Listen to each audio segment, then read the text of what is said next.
varelajonas71@gmail.com.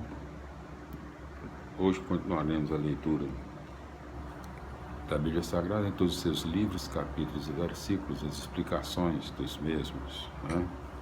Chegamos aqui na parte da Bíblia Sagrada no Antigo Testamento, livros sapienciais, que são 5: Provérbios, Jó, Eclesiastes, Eclesiástico e Sabedoria. E 2 livros poéticos são acrescentados aqui a esses 5 livros sapienciais, né? Salmos e Cântico dos Cânticos. Então, esses livros apresentam a sabedoria e a espiritualidade de Israel. Vamos continuando a leitura do livro dos Salmos. Na nossa contagem geral aqui, o livro dos Salmos ele é o 18º, número 18 do Antigo Testamento. Vamos continuando as explicações. Salmo 127, entre parênteses, né? 126, né? Deus dá vida aos seus amigos. No Salmo 126, entre parênteses 125, Deus transforma o sofrimento em alegria, né? Vamos agora, Salmo 127, entre parênteses 126, né?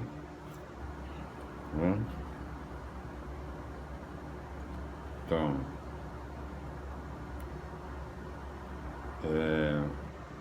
oração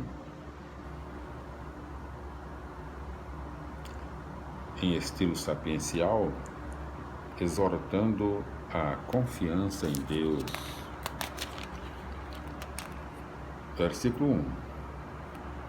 Somente aquilo que expressa o projeto de Deus tem consistência e permanece na história. Versículo 2. Os amigos de Deus repartem os bens entre si porque sabem que Ele concede seu dom para todos. Os outros que acumulam bens perdem até a tranquilidade para repousar. Versículos 3 a 5. A maior bênção de Deus são os filhos, que prolongam a vida e o nome da família. É através deles que a história continua gerando vida nova. Salmo 128, entre parênteses 127, a felicidade vem da partilha. Oração em estilo sapiencial sobre a felicidade do justo. Versículos 1 a 4. Temer a Deus consiste em reconhecer que só Ele é Deus e o homem não é Deus. Daí nasce a obediência à vontade de Deus, que abençoa e ensina o caminho da vida. Trabalho honesto, amor matrimonial, paternidade e maternidade que partilham a vida. Versículos 5 e 6. Do círculo familiar, do círculo familiar parte para todo o povo. Da cidade da aliança, Deus abençoa a todos, criando uma história de paz. Salmo 129, entre parênteses 128. A vitória nasce da resistência. Oração coletiva de confiança. A lembrança do passado fundamenta a confiança para o futuro. Versículos 1 a 4. A história de Israel foi sempre difícil, uma luta permanente contra inimigos que o queriam explorar e oprimir. Contudo, o senso de liberdade que Deus lhe deu o impediu de se dobrar, e isso lhe valeu a vitória. Versículos 5 a 8. Súplica confiante, expressando o desejo de que os injustos não criem raízes nem prosperem na história. Salmo 130, entre parênteses 129. O perdão que liberta. Oração de súplica durante doença grave. Versículos 1 a 4. Uma das coisas inexplicáveis na condição humana é a doença. Os israelitas pensavam que ela era consequência do pecado. Somente o perdão podia trazer a cura. versículos 5 a 8. A noite é a hora da súplica. A resposta de Deus vem pela manhã. Da condição particular de um indivíduo, passa-se para a condição do povo. É Deus quem vai resgatar o povo de todo o seu pecado. Salmo 131, entre parênteses 130. A maturidade da fé. Oração de confiança exprimindo a maturidade da fé. Versículos 1 e 2. A fé verdadeira supera a ambição, seja material, seja espiritual, entre parênteses, busca de grandezas e milagres. A fé madura reconcilia o homem com Deus, consigo mesmo e com a realidade, traduzindo-se e repetindo na confiança em Deus e no seu projeto. Em outras palavras, a verdadeira grandeza e milagre é a presença e ação de Deus que garantem o rumo da história para a liberdade e a vida. Versículo 3. A fé que se traduz na confiança gera esperança.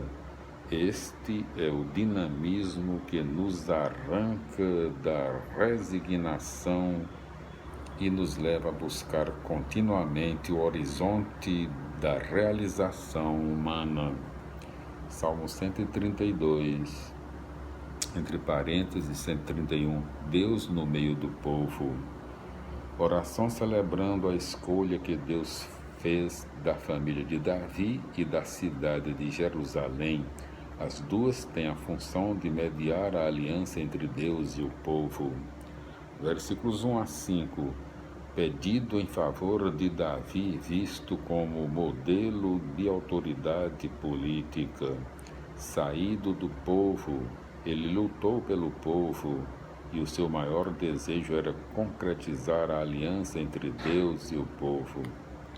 Versículos 6 a 10. Após suas conquistas, Davi localiza a Arca da Aliança e a introduz na cidade. Versículos 11 e 12. O exemplo de Davi se reflete na instituição de uma dinastia real. Seus descendentes estarão sempre governando, repetindo, Israel, entre parênteses, conforme 2 Samuel 7. Versículos 13 a 18.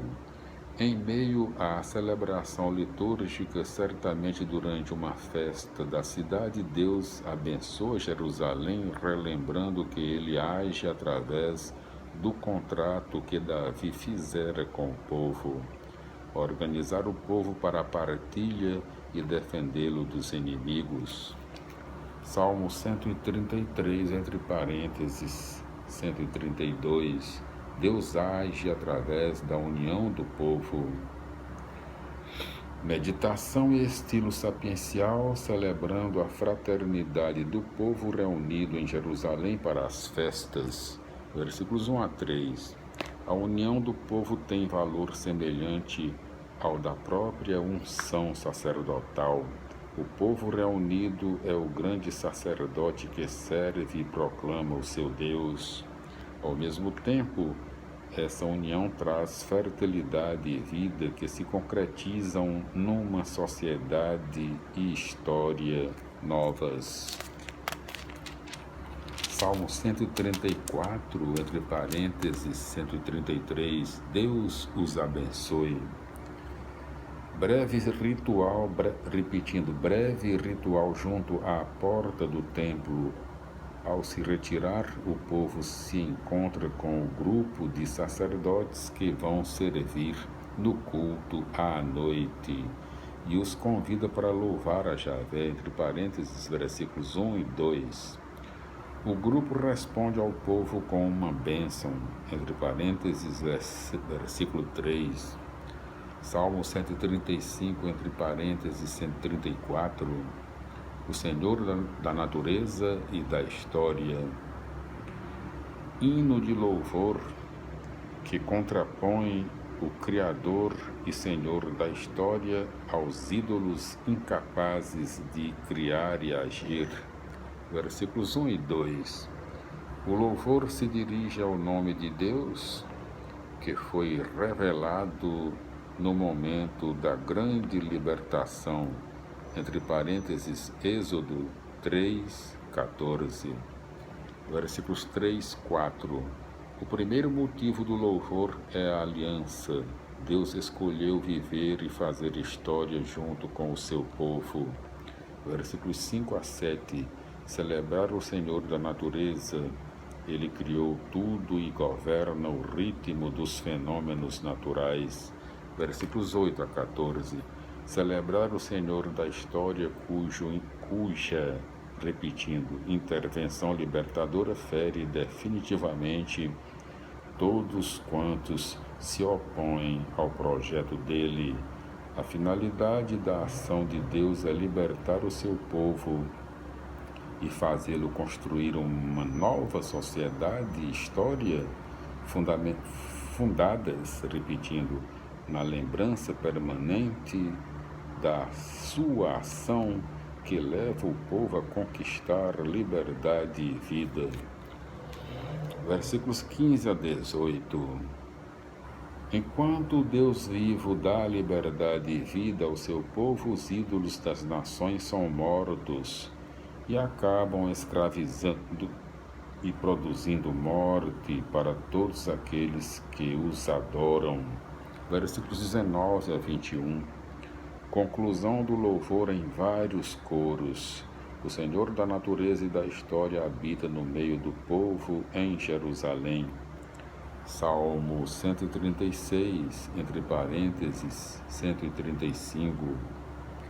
O grande louvor. Grande hino de louvor em forma de ladainha.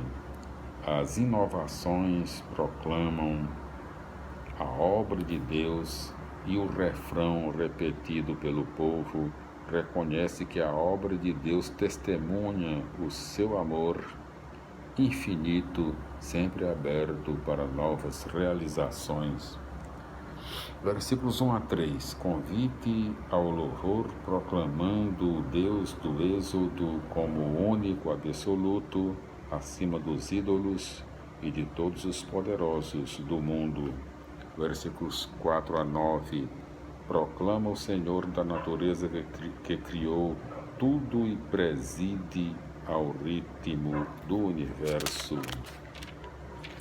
Versículos 10 a 15. Exalta a grande intervenção histórica pela qual libertou o povo, derrotando o poder opressor. Versículos 16 a 22. Depois de libertar o seu povo, Javé o liderou na conquista de uma terra onde pudesse organizar uma sociedade justa e fraterna. Versículos 23 e 24. A humilhação do povo recorda as situações de luta que ele teve de enfrentar para manter a liberdade e a vida conquistadas. Versículos 25 e 26. O ponto de chegada de toda a ação de Deus é o momento presente, em que ele dá o alimento para que todo o povo o reparta fraternalmente. O salmo poderia ser interrompido logo depois do versículo 24 para acrescentar outros motivos de louvor, porque o amor de Deus é para sempre e está sempre intervindo na história. Glória a Deus, aleluia, minha felicidade, meus irmãos. Voltaremos nas explicações do livro dos Salmos, no seu Salmo 137. Glória a Deus, aleluia, minha felicidade até lá.